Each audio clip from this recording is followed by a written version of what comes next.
இயேசுவின் நாமத்தினாலே இந்த மதிய வேளையிலே உங்களை அன்போடு கூட வாழ்த்துகிறேன். குயவனே, இந்த நிகழ்வின் அடிப்படையிலே ஜெபத்தின் மேன்மையை குறித்து நாம் தியானித்துக் கொண்டே இருக்கிறோம்.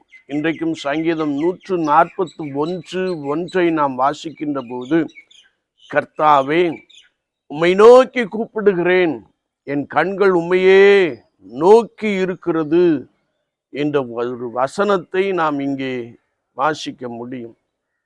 சங்கீதக்காரனுடைய வாழ்க்கையிலே நாள் முழுவதும் என் கண்கள் உண்மையே நோக்கி கொண்டிருக்கிறது என்று சொல்லுகிற ஒரு வார்த்தையை நாம் தெளிவாய் வாசிக்க முடியும்.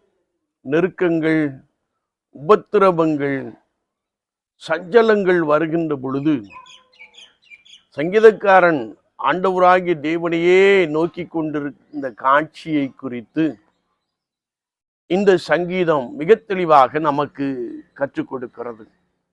நாம் 2 நாளாகமத்தின் புஸ்தகம் 20ஆம் அதிகாரத்தை திருப்பிக் கொள்ளுகின்ற பொழுது, யோசபாத் என்ற ராஜாவுக்கு விரோதமாய் அம்மோன் பித்திரரும் மோவாபியரும் இன்னும் கீழ்த்திசையில் உள்ள சில ஜனங்களும் எதிராய் வந்து முற்றுகை போட்டு கொண்டார்கள். இந்த யோசபாத் ராஜா ஆண்டவரை தேடுகிறதற்கு ஒருமுகப்பட்டான். கர்த்தருடைய ஜனங்களை கர்த்தருடைய சபைக்கு அழைத்தான்.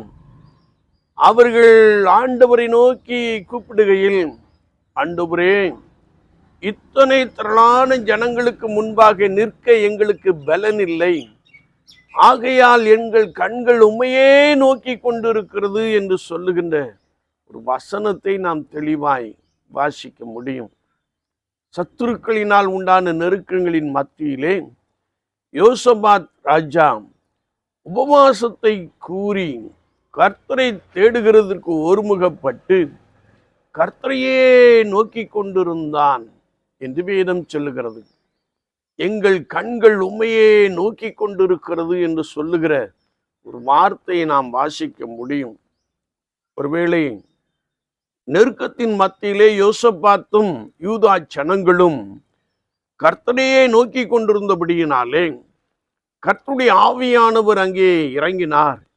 இந்த யுத்தம் உங்களுடையது அல்ல, இது தேவனுடையது என்று சொன்னார். அது மாத்திரமல்ல, யுத்தம் பண்ணுவதற்காக இராணுவ வீரர்களை நிறுத்துவதற்கு பதிலாக யோசபாத் கர்த்தரை துதிக்கின்ற ஒரு கூட்டத்தாரை நிறுத்தினான் என்று வேதம் சொல்லுகிறது.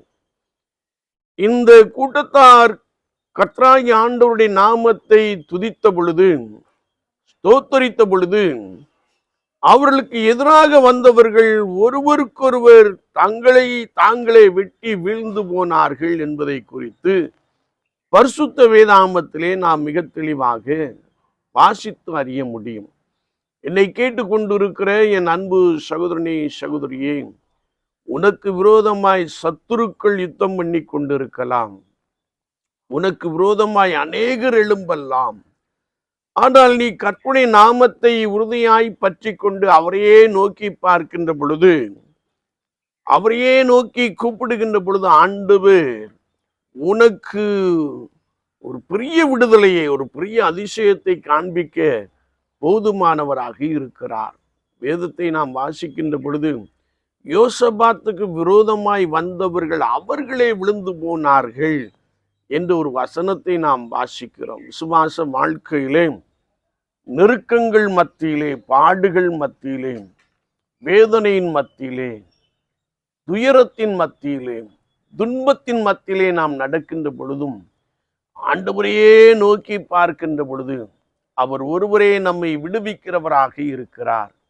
உங்கள் சஞ்சலத்தை அவர் நீக்கி போட்டு உங்கள் தலையிலே நித்திய மகிழ்ச்சியை வைக்க போதுமானவராக இருக்கிறார்.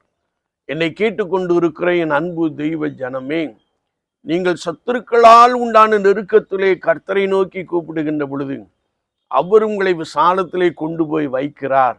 அவர் உங்களை விடுவிக்கிறார்.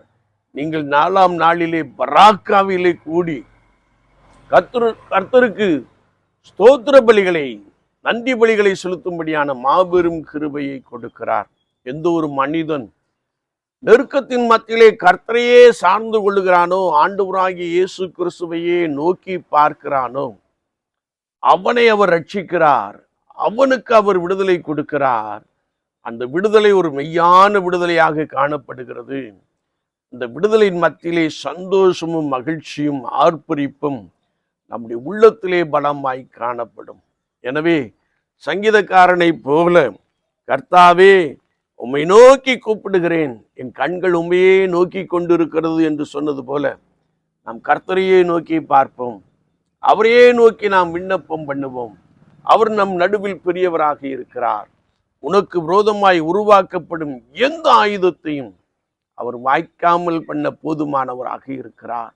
அவர் உன்னோடு கூட இருந்து உனக்கு ஜெயத்தை அருள போதுமானவராக இருக்கிறார். கர்த்தராகிய இயேசு கிறிஸ்துவை நோக்கி பார்த்து அவரையே நாம் நோக்கி விண்ணப்பம் பண்ணுவோம். அவர் ஆராய்ந்து முடியாத பெரிய காரியங்களையும் எண்ணி முடியாத அதிசயங்களையும் உங்களுடைய வாழ்க்கையிலே செய்கிறார்.